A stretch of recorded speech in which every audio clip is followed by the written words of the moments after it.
दोस्तों चलिए हम बात करते हैं विकल्प चुने हिम्मत न हारें विषय पर।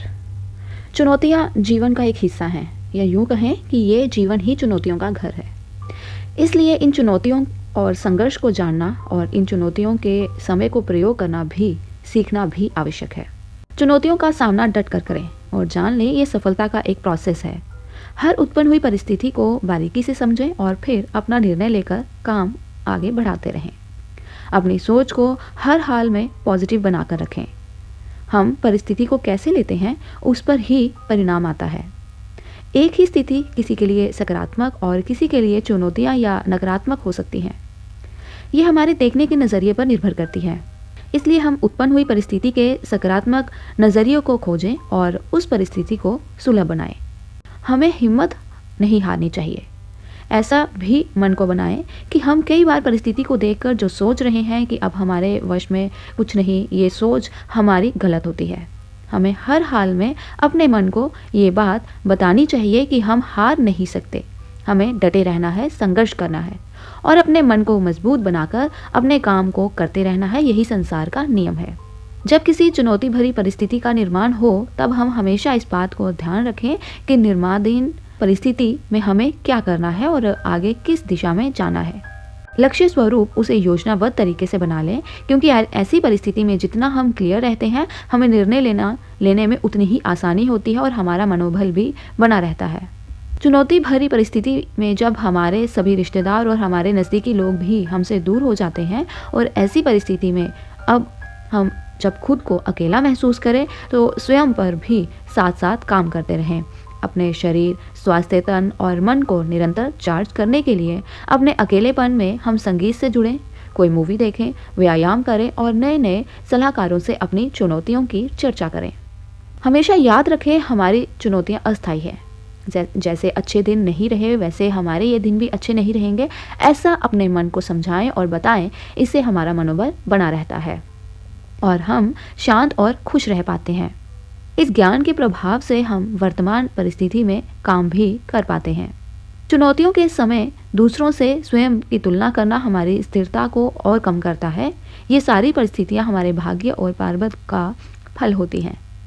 वैज्ञानिक दृष्टिकोण से बताएं तो इन परिस्थितियों का निर्माण हमारे अज्ञान की वजह से भी होता है।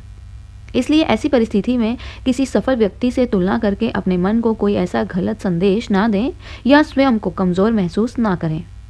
हमारे ज्ञान और अज्ञान के वजह से ही सुख दुख की परिस्थितियां उत्पन्न होती हैं। चुनौतियों के समय अदृश्य शक्तियों की या ब्रह्मांड की कृपा और उपलब्धियों को नोट करना शुरू करें। जो हमें प्राप्त है उस प्राप्त परिस्थिति के लिए ब्रह्मांड का आभार प्रकट करें। इसके लिए हम एक नोटबुक या डायरी रखें जिसमें समय समय पर हम अपने वर्ग, अतीत की गलतियां, वर्तमान की निर्माणाधीन परिस्थितियां लिखें और उसके अनुरूप क्या कदम उठाने हैं उसे नोट करें। समय के साथ अपने जीवन को बदलें। जीवन में उतार चढ़ाव की परिस्थितियां बनते ही रहती हैं। इन परिस्थितियों में परिस्थिति के अनुसार अपने जीवन को बदली हुई परिस्थितियों को स्वीकार करें और उसके अनुरूप अपने आगे के जीवन को बनाएं। अपने जीवन में बड़ी बड़ी उपलब्धि हासिल करने वालों की जीवनी पढ़ें। जिन लोगों ने भी जीवन में सफलता पाई है उनके जीवन में कठिन चुनौतियां उन्होंने निश्चित रूप से झेली हैं। इन परिस्थितियों को उन्होंने कैसे सामना किया है ये हमें आसानी से उन लोगों की जीवनी को पढ़ने से मालूम पड़ जाता है। इसलिए हम ज़रूर पढ़ते रहें। इसके अलावा अपने मनोरंजन के लिए भी किताबें पढ़ सकते हैं। इन किताबों को पढ़ने से हमारे मस्तिष्क में रासायनिक बदलाव आते हैं जिससे हम स्वयं को ऊर्जावान महसूस करने लगते हैं। प्रार्थना ईश्वर से हमारा सीधा संबंध है। प्रार्थना को दिन भर का नित्य कर्म मानकर 3 बार करना शुरू करें। इसे सूर्योदय, दोपहर और सूर्यास्त के समय करना शुरू करें। सूर्य को प्रणाम करें और आंख बंद करके उन्हें अपनी सभी चुनौतियों को बताएं और उन्हीं से अपने अधःकरण में समाधान पूछें। ऐसा कुछ दिन तक लगातार करने से निश्चित रूप से हमें चुनौती से निकलने का रास्ता मिल ही जाता है। दोस्तों हम बात कर रहे हैं विकल्प चुनें, हिम्मत न हारें। अपनी चुनौतियों को कागज़ कलम द्वारा लिखे कागज़ के कलम के माध्यम से सारे विकल्पों को जो इस परिस्थिति में किए जा सकते हों लिख डालें। उसके बाद इस बात का चिंतन करें कि इस परिस्थिति में क्या सबसे अच्छा हो सकता है और क्या सबसे बुरा हो सकता है, और इस परिस्थिति से निकलने के लिए हम इस बुरे परिणाम की स्थिति को भी झेलने को तैयार हैं। इस तरह विकल्प पर गौर करके आसानी से पन्नों पर उसका समाधान खोज सकते हैं। स्वास्थ्य रूपी धन को संभाल कर रखें। परिस्थिति में भी अपने स्वास्थ्य के लिए अच्छी नींद और समय पर भोजन का पूरा ध्यान रखें। चुनौतियां तो आती और जाती रहेंगी, किंतु स्वास्थ्य पर किसी तरह का प्रश्न चिन्ह सारी जिंदगी के लिए हमें दुखी करेगा। इसलिए अपने स्वास्थ्य का विशेष ध्यान रखें और इन परिस्थितियों में भी योग, व्यायाम, प्राणायाम और कुछ ना कुछ शारीरिक क्रिया करते रहें, जिससे कि हमारा मानसिक स्वास्थ्य भी अच्छा रहता है। हमें चुनौतियों से संघर्ष की शक्तियाँ मिलती हैं। इन परिस्थिति में ज़्यादातर हम शारीरिक काम करना बंद कर देते हैं, जिससे हमें मानसिक परेशानियाँ उत्पन्न हो जाती हैं। अगर कुछ संभव ना भी हो तो दिन में 2 बार कुछ किलोमीटर पैदल चल लिया करें। दुनिया में कोई भी ऐसा काम नहीं है जो असंभव नहीं है। हमेशा भरोसा रखें, इस ब्रह्मांड में सब कुछ संभव है। जब वह दिन नहीं रहे तो ये दिन भी नहीं रहेंगे। स्थितियाँ निरंतर बदलती रहती हैं। अपने मन को इस तरह दृढ़ विश्वास दिलाते रहें और हर हाल में प्रसन्न रहें। जीवन एक संघर्ष है और ये संघर्ष हर मानव को करना पड़ता है। स्थितियों और परिस्थितियों का निर्माण कभी हमारे अनुकूल और कभी प्रतिकूल भी होता है। ऐसी स्थिति में संतुलित रहना जरूरी है। इस मस्तिष्क के संतुलन का तरीका भी सीखें। प्रत्येक चुनौतियाँ कुछ ना कुछ नए अवसर का निर्माण करती हैं। ये परिस्थितियाँ हमारी कुछ पुरानी गलतियों का सुधार करती हैं, इसलिए इन परिस्थितियों का हर हाल में सदुपयोग करना और इन परिस्थितियों में सदैव आगे का समाधान और अवसर खोजना अच्छे विकल्प हो सकते हैं। परिस्थितियाँ चाहे कैसी भी हो, हार न माने। हर चुनौती जिंदगी में परिवर्तन के लिए आती है। हमारा अतीत हमारे लिए कुछ नहीं कर सकता, भविष्य हमने देखा नहीं, अब वर्तमान सिर्फ हमारे हाथ में है। इसलिए वर्तमान की परिस्थितियों और समय का सदुपयोग करें, जिससे हमारा भविष्य उज्जवल बन सके। इन परिस्थितियों से निकलने के लिए इसकी असली वजह को जानने का प्रथम प्रयास करें। हमारी चुनौती की परिस्थितियों का समाधान जानने के लिए इन परिस्थितियों को गहराई से समझने का प्रयास करें। कहाँ भूल हो रही है, उसमें सुधार का प्रयास करें। इन परिस्थितियों में और क्या क्या किया जा सकता है, उसे जानने का प्रयास करें। इस तरह हम आसानी से समाधान की ओर जा सकते हैं। कुछ चीज़ों को कुछ समय के लिए बंद भी करें। इन परिस्थितियों से निकलने के लिए हम उन बातों को भी घोर करें जो इस परिस्थिति में हमें अतिरिक्त दबाव में डाल रही हैं। कोशिश करके उन आदतों को छोड़ें, अपने अटके हुए विचारों से आगे बढ़ें, नकारात्मक लोगों को छोड़ें और हर हाल में अपने लक्ष्य पर डटे रहें। परिस्थिति चाहे कैसी भी हो, ऐसी स्थितियों में भी हम स्वयं पर काम करते रहें, जिससे हमारा आत्मविश्वास और संकल्प दृढ़ होता है। इसके लिए हम खूब सज धज कर रहें, चेहरे पर मुस्कुराहट का आभूषण बनाए रखें, सबको मान सम्मान देने की आदत रखें और वाणी में विनम्रता रखें। ऐसी परिस्थितियों में मूल रूप से अपनी कमियों को जानकर प्रकट हुए भय का डट कर सामना करें। अपनी अज्ञानता और भूल को अपने सलाहकारों से साझा करें। सत्य को स्वीकार करें, झूठ बोलने से बचें। सत्य की सदैव जीत होती है। सत्य बोलने से एक बार ही डर लगता है, किंतु हमारा भविष्य हमेशा के लिए अनुकूल और खुशहाल हो जाता है। ऐसी परिस्थितियों के निर्माण होने से ऐसा भी देखा जाता है कि हमारे पास प्रचुर समय होता है।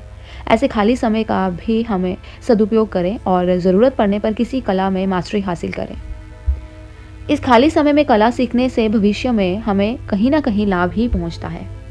इस चुनौती भरी परिस्थिति में हम इस बात का विशेष ध्यान रखें कि ऐसे समय में कुछ नकारात्मक लोग जो हमारे मनोबल को गिराते हों, उनसे दूरी ही बनाए रखें। अच्छे और अज्ञानी मित्र जो हमारे सुख दुख को और हमारी परिस्थिति को समझते हों, उनके साथ ही रहें। सकारात्मक लोगों का ही संग रहें। अपने डायरी में उन कामों की लिस्ट बनाएं जो हमेशा खुशी देते हैं या चार्ज करते हैं, और चुन कर उन कामों को ज़बरदस्ती बिना मन के भी करें। इन कामों के करते रहने से हमारा मानसिक संतुलन बना रहता है और हम खुश रह पाते हैं। इस तरह हम नया भी कुछ सीख भी पाते हैं, जिससे ये समय भी आसानी से निकल जाता है और हम निश्चित रूप से चुनौतियों से बाहर भी आ जाते हैं। ऐसी परिस्थितियों में जब जो भी निर्णय लें, उन्हें सही साबित करने के लिए उस पर दृढ़ बने रहें। कई बार कोई विकल्प बहुत प्रभावी होता हुआ दिखाई दे तो अपने निर्णय को बदलने में भी संकोच ना करें। इससे हम आसानी से उस परिस्थिति से आगे बढ़ जाते हैं। कई बार परिस्थितियां जब बिगड़ती हैं तो हम सोचते ही रह जाते हैं, अपने विकल्पों पर काम नहीं करते।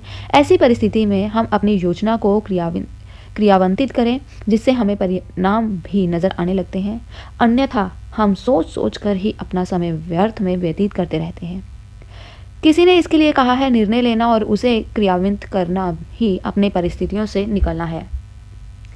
इन परिस्थितियों में हम हर हाल में सकारात्मक और मीठा ही बोलें, क्योंकि हमारे शब्द कई बार हमारे बनते कामों को भी बिगाड़ देते हैं। मीठे शब्द का प्रयोग करने से ही हम भी प्रसन्न रह पाते हैं और सामने वाले व्यक्ति ही हमारी बात को मानने के लिए मजबूर हो जाते हैं। अपने मन की शक्ति को बनाए रखने के लिए हमेशा इस मंत्र को याद रखें कि ये भी गुजर जाएगा और अधिक से अधिक अपना संतुलन बनाए रखें। हर परिस्थिति में अपने मन को बताते रहें कि वे नहीं रहा तो ये भी नहीं रहेगा और खुश रहने का प्रयास करें। जब हम शांत होते हैं, हमारी समझ कई गुना बढ़ जाती है, हमारे निर्णय अच्छे लगने लगते हैं, हमारे संबंध भी बने रह जाते हैं। इस चुनौती भरी परिस्थितियों में शांति से कई विकल्प भी हमारे मित्र बन जाते हैं और हम आसानी से इन चुनौती की परिस्थितियों को पार कर लेते हैं। इसलिए इन परिस्थितियों में शांत रहें। जब हमारा मनोबल गिरने लगे तो ये बात भी याद रखें कि हम हमारी चुनौतियों से कई गुना बड़े हैं। ये चुनौतियाँ जिन्हें देखकर हम इतना भयभीत हो रहे हैं, इनका कोई अस्तित्व नहीं है। ये कुछ समय के लिए आती हैं और चली जाती हैं और परिवर्तन इस संसार का नियम भी है। ऐसा अपने मन को समझाकर अपना मानसिक संतुलन बनाए रखें। इन परिस्थितियों से कम बोलें और अधिक से अधिक सुनें, जिससे हमें अपने निर्णय पर पुनर्विचार करने का समय मिल जाता है। इन परिस्थितियों में कई बार कुछ अप्रिय सुनना भी पड़े तो उसे भी सहन करें, क्योंकि उग्रता और क्रोध से बने हुए काम भी बिगड़ जाते हैं। हमारे मन में विसम्मति उत्पन्न हो जाती है, विवेक का नाश हो जाता है।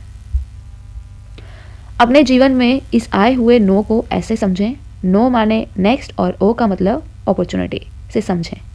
इसे ऐसा माने कि हमें कोई नई अपॉर्चुनिटी मिलने वाली है और उसका इंतज़ार कर खुश होते रहें। जिस तरह बंद पड़े कमरे में भी कहीं ना कहीं से कचरा आ जाता है, उसी तरह हमारे मस्तिष्क में भी रोज़ कुछ ना कुछ ऐसी बातें आ ही जाती हैं जो हमारे मन को असंतुलित करती हैं। इसके लिए सत्संग को अपने इस चुनौती के समय विशेष समय दें। रोज़ ज्ञान के द्वारा प्रातःकाल 1 घंटे का समय अपने किसी गुरु या सलाहकार के साथ ज़रूर बिताएं। इन परिस्थितियों से निपटने के लिए अपने किसी गुरु मंत्र या किसी प्रभु के नाम को जपने की आदत डालें। इससे हमारा ध्यान भी एकाग्र होगा और मन में शांति भी मिलती है। इन परिस्थितियों से निकलने के लिए कुछ समय, कुछ देर ध्यान करें। इस ध्यान की अवस्था में मस्तिष्क के मध्य में अपने इष्ट को बैठाएं और अपनी सभी चुनौतियों को उनको बताएं। इससे भी समाधान निश्चित दिखाई देने लगता है। कई बार मानसिक संतुलन जब बिगड़ने लगे, उस समय इस बात का पूरा भरोसा रखें कि इस संसार में जो भी होता है अच्छे के लिए ही होता है। निर्माणाधीन सभी परिस्थितियां हमारे कल्याण के लिए ही उत्पन्न होती हैं और ऐसा सोचकर खुद को बार बार याद दिलाकर अपना मानसिक संतुलन बनाए रखें। अपनी छोटी बड़ी चुनौतियों की स्थिति को अपने सलाहकारों से बार बार पूछें। जितना हम पूछते हैं उतनी जल्दी ही हम इन चुनौती की परिस्थितियों से निकल पाते हैं। पूछने वाला व्यक्ति पूछने के तुरंत बाद ही समाधान पा जाता है, ना पूछने वाला व्यक्ति शोक में रहकर ही समय व्यतीत करता रहता है। उन बातों को अधिक से अधिक सोचें जो हमें चाहते हैं हकीकत में हो। इन परिस्थितियों में होता उल्टा है, हम सोचते उन्हीं बातों को है जो हम हकीकत में नहीं चाहते। तो इस बात का पूरा ध्यान रखें, हमारी सोच पॉजिटिव हो। चुनौतियों के समय कई बार हम उस माहौल से निकलकर बाहर घूमने भी जाएं तो हम हमेशा महसूस कर सकते हैं प्रकृति के बीच जाकर समय व्यतीत करना हमारे कई समाधानों और प्रश्नों का उत्तर दे सकता है। बीती बातों या परिस्थिति को अफसोस ना करें। जो बीत गया सो बीत गया, उस बात को बार बार ना सोचें और उस पर दुखी ना हो। स्थिति में खुश रहना एक कला है, इसको भी जानने और सीखने का प्रयास करें। जब हम एक परिस्थिति पर बार बार हंस नहीं सकते, तब हम किसी चुनौती पर बार बार शोक कैसे कर सकते हैं। इन परिस्थितियों में जितना हम संतुलित रहते हैं उतना ही आगे जीवन को खुशहाल बन पाते हैं। इसलिए खुश रहने की कला और आदत के लिए जो जो चीज़ हमें करनी है उसे हम करते रहें। चुनौती समाधान और सफलता का एक प्रोसेस है। ना भागना है ना रुकना है, बस चलते रहना है, बस चलते रहना है। अपना काम करते रहें। इस तरह पहाड़ जैसी चुनौती को भी राई बनाएं। इन बातों को ध्यान रखकर हम आसानी से अपने जीवन की चुनौतियों को राई जैसा बना सकते हैं।